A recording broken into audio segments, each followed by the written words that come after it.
A minha intervenção vai ser baseada naquilo que eu chamo o homem do futuro africano. Eu entendo esse homem do futuro como eu chamo de intermundo. O intermundo é resultado daquilo que eu penso que é uma evolução da ordem africana a partir da sua própria condição na história. Nós sabemos que há os bantus, que foram povos que habitavam a África, mas que esse nome de bantus foi objetivado pelo colonialismo e também, antes disso, pela escravatura. Então nós assumimos-nos como povos bantu porque interessava aquele regime encontrar um grupo de povos com características mais ou menos homogêneas a quem deviam explorar, escravizar e colonizar. Depois disso, chamo o Muntu. O Muntu é o homem africano que, dando-se conta da sua condição escrava ou colonizada, tenta libertar-se, portanto, torna-se ser o sujeito do seu próprio nariz.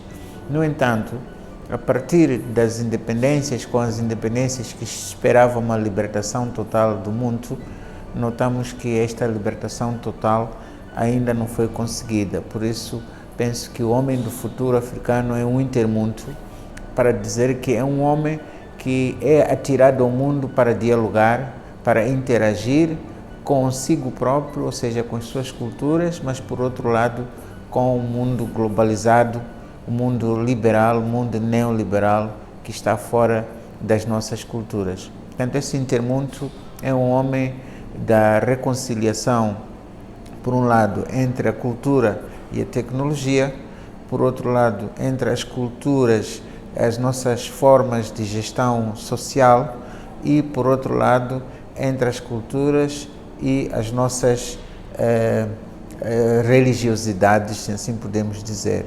Então, eu penso que esse intermundo, e vai ser a minha tônica, tem dois desafios atuais. Um que vou chamar de tecnocultura. A tecnocultura não é mais que olhar para as condições e possibilidades que esse intermundo tem de desenvolver as suas culturas, ou seja, as nossas culturas africanas, a partir do aproveitamento que nós temos a sorte de fazer hoje com o desenvolvimento das tecnologias. Posso dar um exemplo? Na música, por exemplo, nós temos as nossas próprias músicas, mas podemos aproveitar as tecnologias atuais para desenvolver a própria música. E o outro futuro que eu vejo chamo de tecnonatura. A tecnonatura baseia-se na ideia de que as culturas africanas são as únicas que ainda escutam a natureza na sua essência. Talvez por muitas das coisas que nós fazemos ainda depender do que a própria natureza diretamente nos dá. Então, esse escutar a natureza tem a ver com o facto de resistirem ao desflorestamento, por exemplo, resistirem à desertificação, resistirem, apesar das condições na produção alimentar. Então, essa tecnonatura, eu penso que é uma intervenção nossa futurista em relação aos problemas ambientais. Resumindo, vou falar de três futuros. O futuro do homem, que é o intermundo, o futuro da tecnologia, que é a tecnocultura, e o futuro da natureza, que é a tecnonatura, onde no meio provavelmente está o intermundo.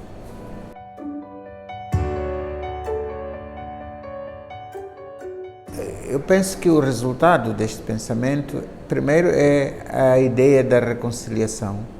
Até agora, a ideia da reconciliação tem sido focada somente na política entre Frelimo e Renamo, no caso de Moçambique, ou nos outros países, como na África do Sul, entre o apartheid e o seu passado. Aqui, a ideia proposta pelo Intermundo é uma reconciliação mais baseada, reconciliação não só com o passado, mas reconciliação com a sociedade que nós estamos a construir, reconciliação com a natureza e reconciliação das culturas com a política. Isso por um lado. Por outro lado, eu espero que haja novas brechas da reflexão da forma específica como a África pode participar nesta última revolução tecnológica, principalmente promovida pela era digital. Portanto, aí os africanos aparentemente estão por trás do desenvolvimento das tecnologias, são consumidores desse desenvolvimento. Então, importa no futuro refletirmos qual é a nossa forma específica de usar essas novas tecnologias, este ambiente virtual, esta era digital, para o desenvolvimento por um lado da cultura, mas por outro lado para contribuir na proteção da devastação das nossas florestas, dos nossos animais e do nosso ambiente em geral.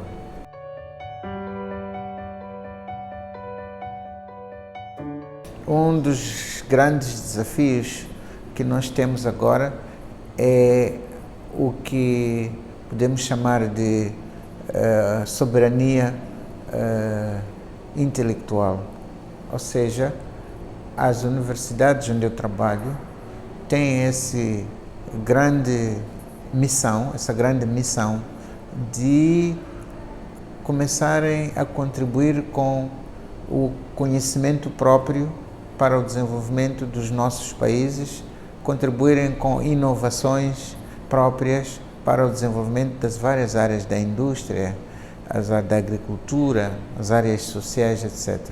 Ora bem, mas nós, quando quisermos fazer isso, vamos fazer olhando muito para a produção científica e tecnológica do Ocidente e pouco olhamos para as reservas que nós temos do conhecimento endógeno. Então, quando falo da tecnocultura, por exemplo, é no fundo olhar para o que nós temos como culturas e como é que podemos aproveitar este conhecimento endógeno que nós temos, sistematizá-lo e apresentarmos como uma solução para os problemas ambientais que afetam o mundo. Os problemas da pandemia, como a Covid-19 que nós temos agora, é um dos problemas que o mundo todo esperava que a África morresse. Isso já aconteceu com HIV-Sida. Surpreendentemente, não foi toda a África, os africanos, devido à pobreza, devido a tudo que de resto falam de mal de nós, não foi esta que sofreu mais com a Covid, pelo menos até agora, em termos de números. Não estou a dizer que não sofreu, mas existe, no fundo, algum segredo, alguma característica que é própria, que interveio, mas não podemos chamar isso que é uma força divina, como alguns podem dizer. Não, eu penso que existem conhecimentos que nós não sabemos, existem formas de tratamento que nós não sabemos, existem forças até psicológicas que nós não sabemos e que podem ter contribuído para que nós resistíssemos não só ao colonialismo, não só à escravatura, mas às atuais investidas neoliberais e às pandemias e aos desastres naturais e sociais. O futuro é feito por jovens e a África tem a maior quantidade de jovens, é uma população muito jovem. Ser jovem significa duas coisas. Primeiro, ser em termos de corpo, em termos de condição física mais apta para resistir às doenças, mas também significa ter projetos que estão mais no futuro, ou seja, os jovens têm que procurar habitação, têm que procurar os empregos, os jovens têm que criar condições para que tenham um futuro brilhante. Portanto, é neste sentido que eu penso que tem razão quando dizemos que a África é o continente do futuro. No entanto, este futuro depende de nós como é que vamos geri-lo. E eu penso que o elo mais fraco que nós temos agora é a educação.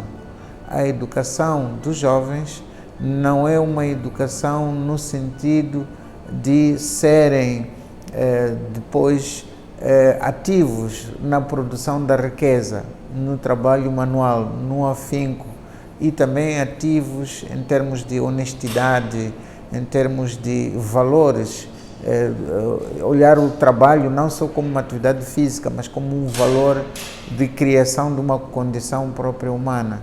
Então, a nossa educação é a condição sine qua non onde este futuro que é esperado da África, que a África esteja no centro, possa ser assumido por África. Se nós não investirmos numa educação muito, vamos assim dizer, de qualidade, uma educação ligada ao trabalho, mas também uma educação ligada a uma ética de trabalho, a uma ética de honestidade, então nós estaremos a perder esta oportunidade de África estar no centro no futuro.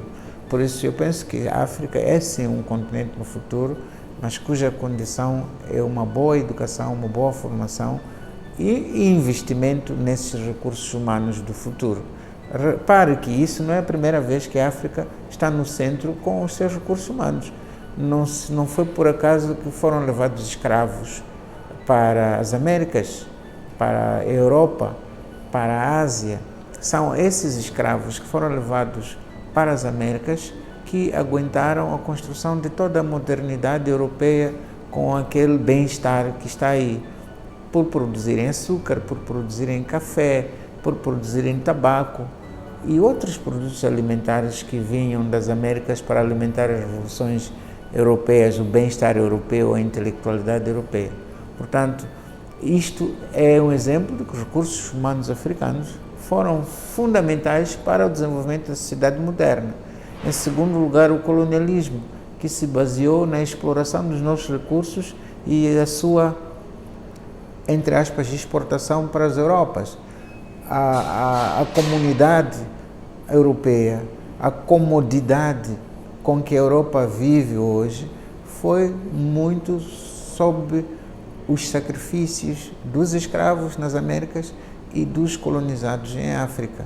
Portanto, esses dois passados, a escravatura e o colonialismo, já tinham centrado a África, os recursos humanos africanos para o seu desenvolvimento.